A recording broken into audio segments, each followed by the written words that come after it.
Opinions are like noses. Everyone has one, and this course a definitely divided opinion between us, but also between the people we spoke to. Now, everyone is entitled to their wrong opinion, and I'll get to the course shortly. And we're probably set for our most heated discussion yet. However, we'll start by giving you the setup, the context or the flavour about the club in general and what happened on the day before we get to the course. So the day started off nice and easy and relaxed in Aberdeen, didn't it? We got a nice fry up from Graham. It was lovely, wasn't it? From our wonderful hosts. Yeah, it was amazing. They even catered for my gluten-free. Graham and Lauren. Awesome hosting, guys. Thank you very much. 100%. And then we took a lovely scenic drive out to Cruden Bay, rocked up, opened the boot, and then Chris realised he'd forgotten his shoes at Trump International. Yeah, so, luckily it's only sort of 25 minutes down the coast. If I'd have left them anywhere else, if I left them at Gullen, it would have been a long trip back. I think you'd have been in for a £150 pair of shoes in the pro shop. They're not cheap, are they, in pro shops when you're buying shoes? So I will give you all the intro stuff that happened when I checked us in, because unfortunately you weren't there, Chris, and I think you probably would have quite liked it, actually. So yeah, I kind of missed out on that, really, because we'd arrived in good time, hadn't we? So a couple of hours before our tea time, we were nice and relaxed, like you say. We'd had a nice breakfast, ready to go. Opened the boot. Wait a minute, where's my shoes? And then I had to root around for my key that I'd stolen from Trump International, and then make my way back to pick my shoes up. But anyway, yeah, you have to do all the intros. Let's forget about all that for a second. So it started off, I kind of went down to go and check us in initially. So you kind of go down to but actually the car park is at the top level. You then sort of go down the side to where the pro shop is, and as soon as I turned around the corner, like, I could just see the course all laid out in front of me, and it looked unbelievable. So the way it's all set up is you've got this probably about 7 holes, I think you can see, of the actual, no, probably not even 7. I'm probably talking about 6 holes of the actual course. You can see the full course. Yeah. And then within that, they have an 18-hole par 3 course, which is called the St. Olaf course. Now, that day, it was really busy because they had a junior comp on. So they're expecting 66 juniors playing. So it's going to be really busy in that little central bit. Yeah. So I've kind of like seen all of this course, and I thought, I didn't know that the par 3 was within the other course. I thought, this is it. This is like, that's the course right there. And I thought that was amazing. Like, you can see the whole thing. So went in, checked in at the clubhouse, and the pro checked me in. And you get given a bottle of Loch Lomond single malt whiskey each when you check in. Yeah, it's a nice little touch. Lovely little touch. And they have a little tag inside. I was supposed to have it with me, but I haven't got it. A little visual aid would be nice, but it's called birdie juice, or they call it birdie juice. So I was like, all right, okay, that's quite nice. I was driving, so I wasn't going to partake in that. But so we did all that, and then I kind of went round, did my normal taking pictures, and there's loads of really old stuff up in the clubhouse in Cruden Bay. Yeah, I think it's worth mentioning. The view from that clubhouse is probably one of the best we've seen, isn't it? It's pretty stunning. Like, it's a great big panoramic window that you can, like you say, you can see over a good chunk of the course. It's pretty spectacular because you're kind of raised up above it, isn't it? Yeah, like it's a bit. We'll have it on our review blog. It's a bit Bond villain lair-esque, the way it's sort of perched on this hill. Yeah. But you can see this whole expanse of golf holes, and it's amazing. Like that, it was a lovely place to sit and sort of have a fresh orange and lemonade. Wait for me to come back. Yeah, just waiting for notification of when Chris has set off. But I sort of decided to start chatting to some of the staff. I need to. Sorry, can you hear that? Yeah. The pinging. Right. No, not the pinging, no. Did you hear any pinging there at all in your... Right, no. Great. It mustn't be recording on the audio track. Right, great. My WhatsApp's going off. Right. I can't switch it off. Control, Alt, Delete. How do I do that? Task Manager. I want to switch WhatsApp off because that's going to annoy me otherwise. Where is it? WhatsApp. End task. Perfect. Shouldn't disturb me again now. Yeah, so I sort of took the time to go in and speak to a couple of members of staff because I really had no one to talk to, Chris. But I was like talking to, and do you know what? They were super, super friendly. They kept sort of coming over and checking up on me and just making sure, I'd got what I needed and all that kind of stuff. And I sort of asked them, as I sort of do, I was like, you're expecting to be busy today. And that's when I found out about the junior comp. And the staff also then said that what they expect on Sundays as well is pretty much the whole village just comes in for their Sunday lunch into the club. So it kind of immediately gave you a lovely, warm, fuzzy, like community feeling to that club. Yeah, it definitely had that, didn't it? I think because we played Trump the day before, and that was a very different vibe, wasn't it? It was kind of lots of American tourists around, and it was very much felt like a commercial enterprise, didn't it? But then Cruden Bay was the complete antithesis of that, wasn't it? Going in there, it was very much a golf club. Lots of local people, like you say, going down to play golf or have the Sunday lunch, and lots of kind of local people working there who were incredibly friendly, right? It was. Oh, they were so friendly, like almost like you can't be too friendly. There's no such thing, but like they were just so it was like they loved being there. Yeah, that's all I can describe it as. Yeah. And they we then sort of were taking a few pictures and things like that, and then that's when Chris arrived, and I was in the midst of talking to one of the ladies who was looking after me and giving me some information. So I was taking a few pictures, and she was kind of cleaning one of the tables, and she suddenly just went, "Oh, if you'd like to know any history of the club, then I'm very happy to help you out and give you some information." So I was like, "Well, yeah, I'm not going to say no to that. Let's tell me what's going on." So she started describing one of the people that was on the shelves who donated a few like trophies and little trinkets and things like that they'd won, and it turned out to be her. Which I was just like, all right, okay. So her name was Christine Middleton. Have to name check her because she was so lovely, and she told me her sort of golfing history, and she won something called the St. Rule Trophy at St. Andrews, or the Rule, I don't know if there's something like that.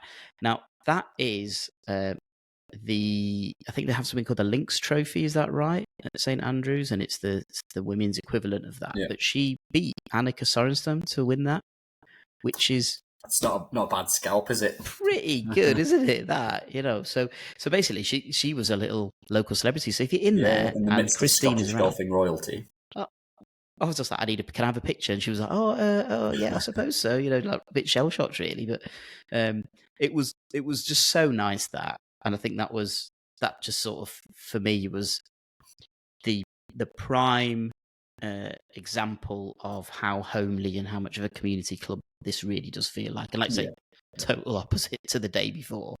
Then we sort of, went off, and by this time, we'd kind of met up, and it was like, right, let's go and have a little warm up, all that kind of thing. And then Chris kind of went to the range. I had a few putts on these crazy undulating practice greens, and then we went up to the first tee. So Chris can come in now because we're together now playing around. But we went up to brought back in from exile. We'd been separated and then brought back together like two magnets. We at the first tee, and I think we should mention this again. So Christina told us about this, and I didn't know, and our research hadn't really pulled this out either. They've got a starter's hut, and I'm using inverted commas for that. It's pretty big. It's what used to be the pro shop for when the club was first made. Now, in there was a lovely gentleman called Joe, who was our starter for the day. So Christina told us, I'll make sure that somebody's in there to show you around. If not, then let me know and somebody will come and show you around. Now, in that starter hut, there is a treasure trove of golf artifacts, memorabilia, pictures. It was pretty remarkable, wasn't it, really? There's all sorts of little bits and bobs, wasn't there, hanging around? Mate, I was just like, I could walk around there for half an hour. So top tip for Cruden Bay, if you're going, if you get a chance, go to your tee 10 minutes earlier than you normally would. And just go inside and have a little look. You go and pick up your scorecard and your tees and things like that from there anyway. But go in there and have a little look. They had Joe was really, really gracious. He was kind of happy to pass. I've never touched them before, but like old school golf balls, the really old, tiny, heavy ones. Yeah. And you kind of look at them and you go, they had no, they had compression obviously in them, but they had nothing to protect the golfer's hands from hitting basically a stone. It's a small rock. Yeah. Now, he did tell me one thing that was really interesting. Have you heard of, I can't remember what their name is exactly, but I think they're called the Hickory Golf Club or something like that. And it's basically a load of golf enthusiasts who all dress in like +4s, all that kind of thing. And they play in with Hickory clubs. Right. So Joe was telling me, and I didn't know this, and it actually totally makes sense. He handed me a golf ball that is an old golf ball, but it's modern made. And I was like, okay, looking at it and all, it looked really nice and shiny and all new and not worn down or anything like that. And he said they get them manufactured now from a company in America, because if they use new modern golf balls with the old Hickory clubs, it shatters the Hickory shaft. No, okay. Did not know that. There is still somebody out there making old school golf balls. There is one company in the States out elastic there bands in the middle and all that. Absolutely. Doing all of that. So, yeah, I mean, he was just, what a gentleman Joe was. And again, he deserves a bit of a special mention. Yeah, he's a lovely guy, wasn't he? Now, I think we've left it long enough and we've teased everybody long enough with our, is it a Marmite course? So, I think actually we'll bring out one more thing, I think, before we get into it, Chris. I'm not going to put my tin hat on, but we have to mention that a lot of people kept talking about this castle that is in the distance, and you do see it a lot on the course. You see it from the clubhouse, and then when you go over the hill, you can see it the whole way. It's called Slane's Castle, and it's ruins of a castle. Now, we kept getting told it was the inspiration for Dracula. Now, tell me what you told me when we were walking down the first fairway after that came up for the third time. Well, my understanding of it is that it's that is based on the castle in Scarborough, right? That's the famous place that it was kind of written and based on. And where did you get that information from, Chris? I think it might have been the actual book. that was a bit that got me. It's written in the book. Where is the inspiration? So I think I've heard a few people claim to be the castle that Dracula was based on, but who knows? It's one of those things that's lost in history, I suppose. I've got a real flavour for playing golf in Scotland, and I think there's going to be these little sprinklings of tall tales, and like myths and things like that. I think that just kind of adds to the romance of playing golf there. Yeah. So we're on to it now, Chris. We're on to golf. So I think I've spoken. I've monopolised the welcome, haven't I? I feel like I should let you. What do they do in a debate? They give you like 3 minutes, don't they? And like you said your case. Yeah, it's not quite that dramatic, obviously, but it's not quite that dramatic. But no. I'll set my stall out a little bit. You tell us what you thought. Because I think you mentioned earlier. I think we've usually come off with a reasonable amount of agreement, haven't we, on these courses so far? And this is the first one that we walked off and had very different opinions, I think, on our views of the course. So I struggled with it, and I don't know whether it was just I wasn't in the right frame of mind or what, but I really struggled to get on with Cruden Bay at all on any level, really. I think there was a couple of holes that drew me in for like 1 hole or 2 hole stretch, and then I flicked back out and I got to holes that again I just didn't really like.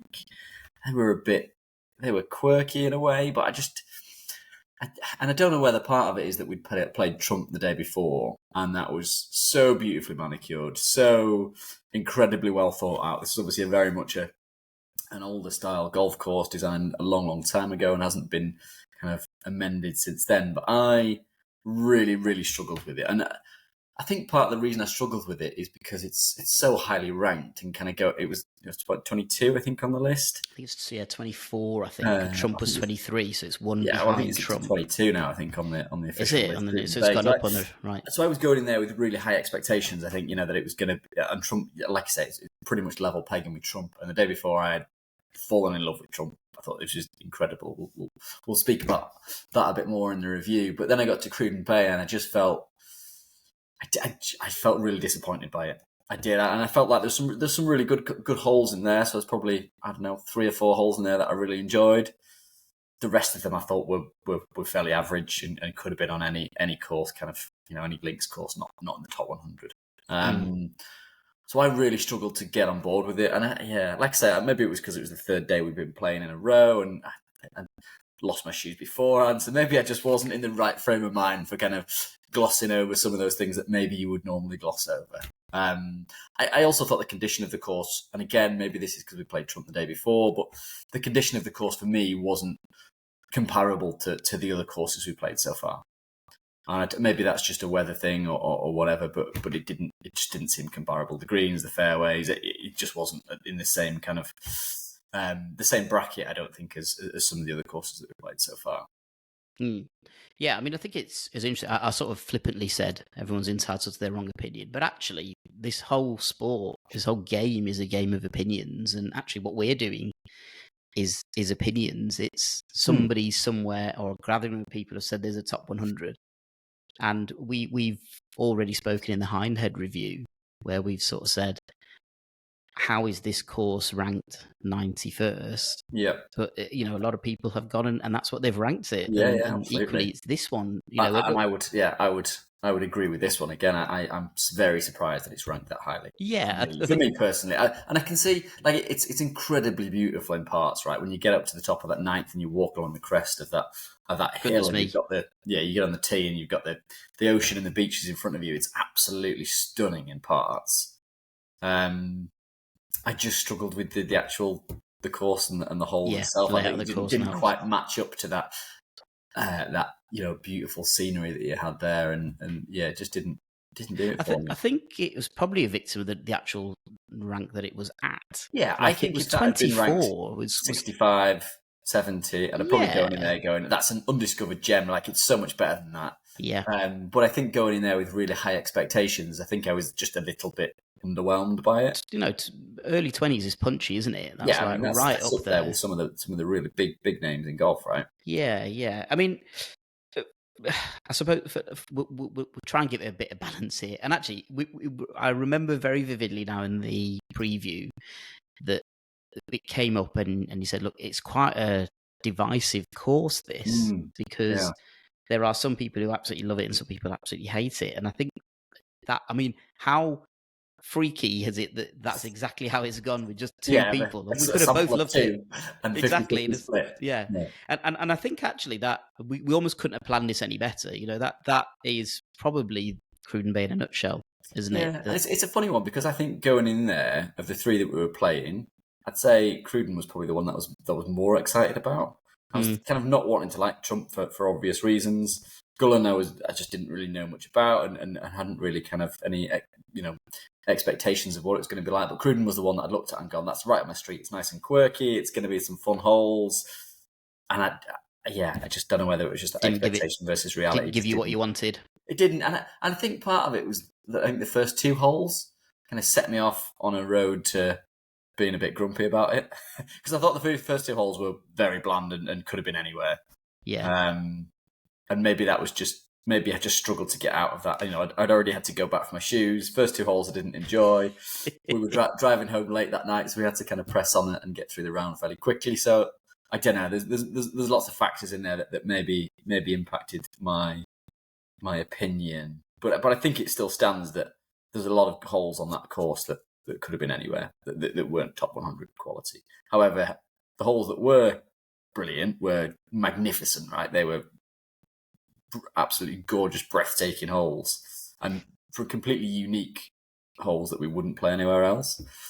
I'd go along with that. I wrote a few little sort of watch words about the course. I just wrote bullet points almost. So then I started going into a little bit more sort of detail.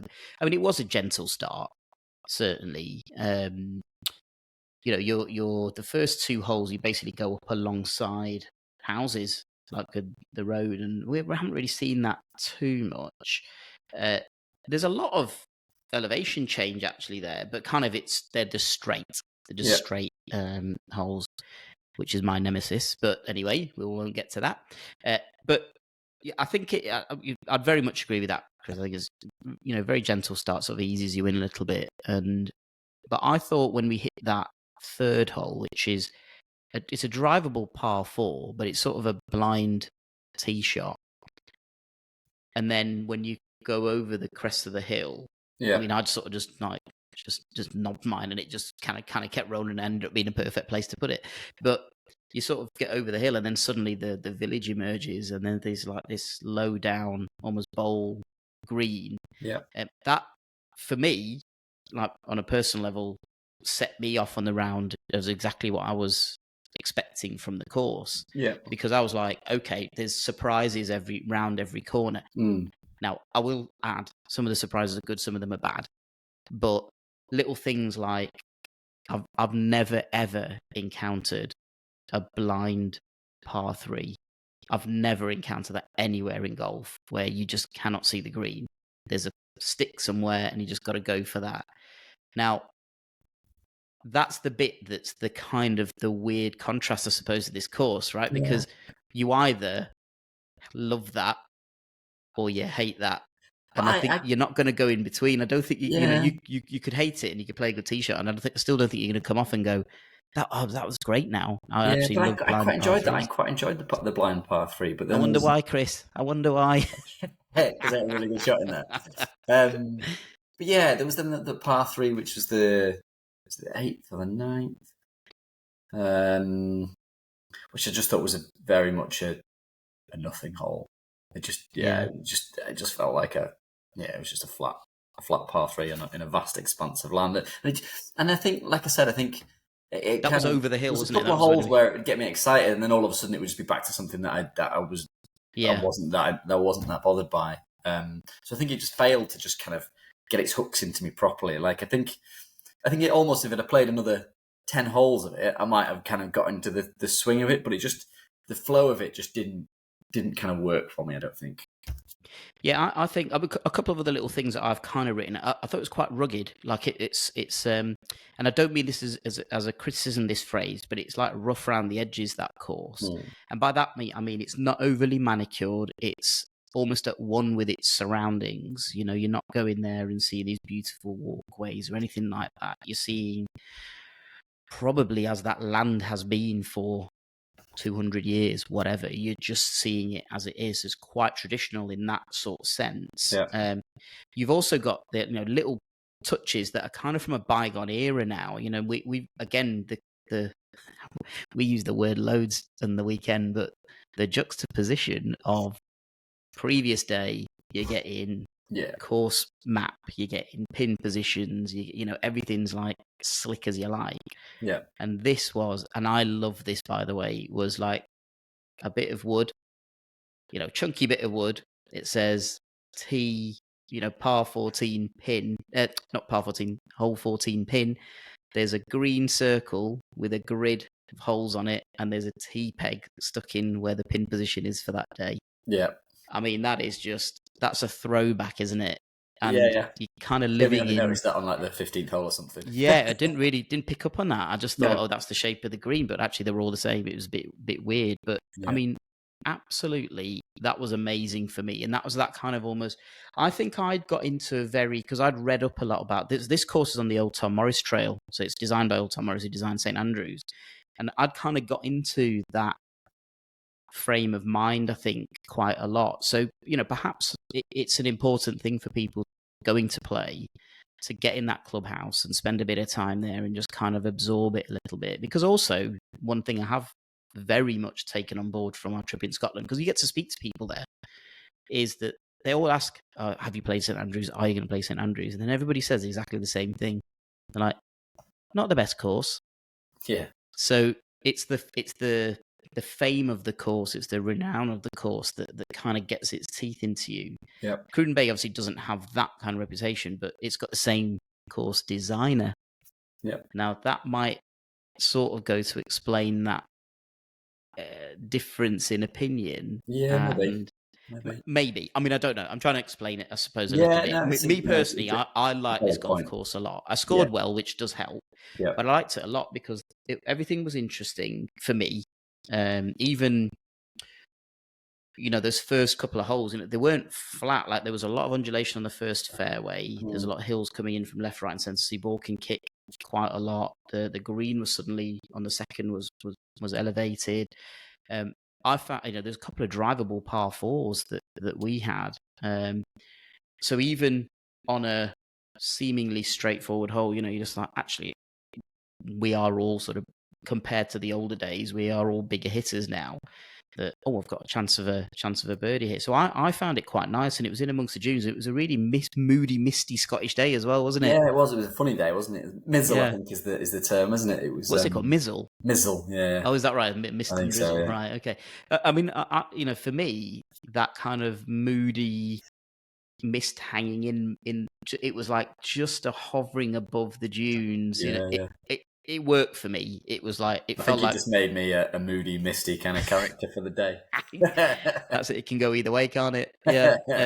But I really did like it. I can't say I've fallen in love with the place. Yeah. In terms of overall whatever, but I think I still had an absolutely unbelievable day I think I got all of that stuff. Like I got challenged from the golf course, but actually you've got a few chances to score quite well. I've got unbelievable views, like the views. Yeah, the views were second to none, I think, in terms of, it's absolutely stunning, wasn't it? Yeah. It's just incredible, isn't it? You just look at this Cruden Bay beach. Pure white beach with not a single person on it. It's pretty stunning. I mean, you said you plonk that in Greece and everyone's absolutely going crazy about absolutely. it. Like that's full of people, right? Yeah, absolutely. So I think we had all of that to it, and I think we're probably not going to convince each other either way, really. And I don't think we need to. No, I don't think we need to. I think it's fine to agree to disagree on this one, isn't it? Absolutely, yeah. For the total balance on that course, it did it for me. I understand why people go and play. I think what you pay for the round is probably a bit punchy. I think we're getting up to £200 for a round there. That's getting up there. Yeah. And I think the fact that we had to pay for an extra round as well probably didn't help, did it? Didn't help for me, no. Didn't help your mood, no. I mean, that's their policy, but yeah. Yeah, that's fair enough, yeah, I suppose. But I think, I mean, is there anything about the course that you feel we might not be representing enough of, or what do you think? I don't think so. I think, like you say, it's a real kind of mismatch of just incredibly scenic, beautiful holes, and then just some more kind of standard holes that kind of fill it out. I could see your point of view when we were talking about it on the way back. I could see that. Look, I think it's not done it for me. I could understand that. I think I've counted myself a bit fortunate because I had such a relaxed couple of hours where I was just taking in the atmosphere of the club quite a lot. That I think it probably just set me in a different frame of mind. Yeah, and somehow. I think you're right. I think if I went back another day with kind of different expectations and a different kind of start to the day, I might well have and different weather. I might well have come away from that course having a completely different opinion. And I think that is absolutely 100% possible. Yeah. What a wonderful course then in that case. Yeah. It can totally divide opinion. And I'll stand by that. I think it is a Marmite course. I really do. I think you're either going to go there and love it, or you're going to go there and come back and go, oh, God, I might have spent a bit of money there, actually. I don't think I've got we got a little bottle of whiskey out of it. So great, whatever. But yeah, I can totally understand your points of view there, Chris. I'll concede that. It's quite a friendly debate, that, actually. I don't know what's going on. Now, there are two points of order we must get out of the way. Well, I suppose to get out of the way. We've sort of left a hole, but we must discuss before we do finish, and that is, number one, our signature hole challenge. So that was the fourth. It was a par 3, and he teed off the village. The kind of the inlet into the village was to our left-hand side, wasn't it? Yeah, that was a beautiful little hole. That again, that's one of the ones that you go, "Ooh, it's just about to change," and then and we totally ballsed up our tee shots, didn't we? We did, yeah. But just for technicality's sake, I actually won that hole. So that was a signature hole challenge back for me, What are we which on was now? great. Was it like I 6 think or something? I think I've worked it out now that you're far 4 or 5 up after 4 or 15. 5. Okay. Yeah, so I'm clawing it back. I was eight down at one point, Okay. Yeah. just getting a bit hairy. And then the par 3 challenge, which was our little side bet. So I've got some graphics here. I might as well use them. Which was a side bet. So it's basically a par 3 challenge gross. I don't know if it was net actually, this one. And yeah, you won that. You took it away in the last 2 holes. We were Did pretty I? level, I think. Oh, Yeah, interesting. I think net. I was quite ahead, but I just messed up my last one. Oh, you did. Yeah, there's the back-to-back par 3s, wasn't there? Yeah, The didn't 15, didn't 16. cover myself in glory in that one. But Yeah. that was our sort of side bet and signature hole challenge. But yeah, I think par 3 challenge is absolutely right up your street, but great. I mean, I really enjoyed it. Just the par 3 just sharpens you. I mean, it sharpens me to shit, to be honest. But but yeah, it was great. And I suppose again, the par 3s were actually quite nice on this course. I thought there was one that was probably a little bit like meh, and I know which one you mean. It was just basically it was in a flat bit of land. Yeah, it's good night. It must be the 11th, actually. Yeah. Something like that, yeah. And I think that was probably a little victim of just being in this bit of flat land. But there was a nice area where there was an inlet coming in. It was meandering through the fairway. Yeah, so I enjoyed it. Chris didn't, but c'est la vie.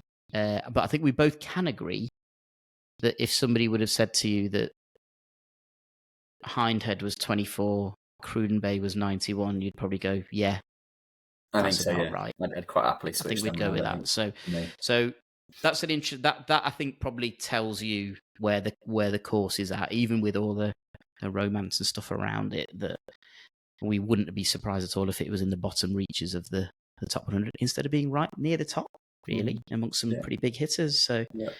interesting review It's and going to be round of golf, isn't it? interesting when we go and play those other top courses around there, because we've only played a couple, haven't we? Yeah. And we've played, 3 in the top 25? Yeah. 2 of which we weren't that enamoured by. 1 we were completely blown away by, which we'll look into at a later date. So yeah, it might just be that those top-rated courses you go in there with much higher expectations, and then it's more difficult to meet those ultimately because you're already going in ready for something incredible. You're right, Chris. It's a fascinating point, and I hope we end up with more discussion points like this, because I'm sure we will. It does become a bit boring if we just agree with everything. Yeah, just keep saying everything's amazing. It's just yeah. life's a bit boring with that. But yeah, thank you for Chris. I really appreciate your time.